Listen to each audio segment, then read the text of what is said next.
بسم الله والحمد لله والصلاة والسلام على رسول الله صلى الله عليه وسلم. أما بعد، السلام عليكم ورحمة الله وبركاته.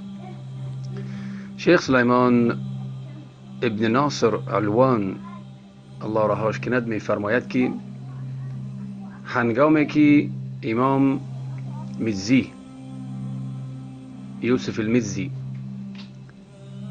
زندانی شد، امام یوسف المزی، امام مزی این کی است؟ این یکی از محدثا هست، محدثای بزرگ شام.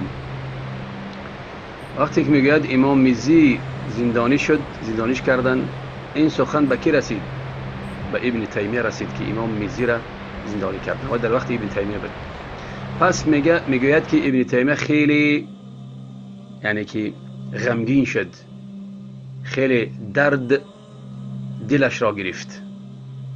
پس به همون زندان رفت، و از زندان کرا امام مزی را آزاد کرد، از زندان برآوردش.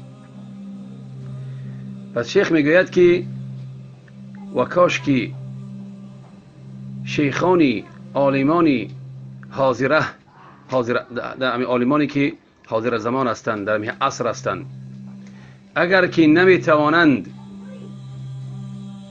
نمیتوانند و توانایی آزاد کردن عالمان را از زندان ندارند، پس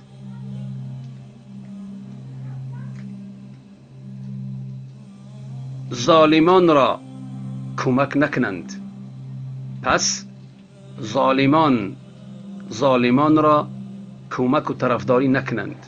اگر که نمیتوانند و توانایی از زندان آزاد کردن عالمان ربانی را ندارند، پس پادشاهان و حاکمان را در همون ظلمشان کمک نکنند.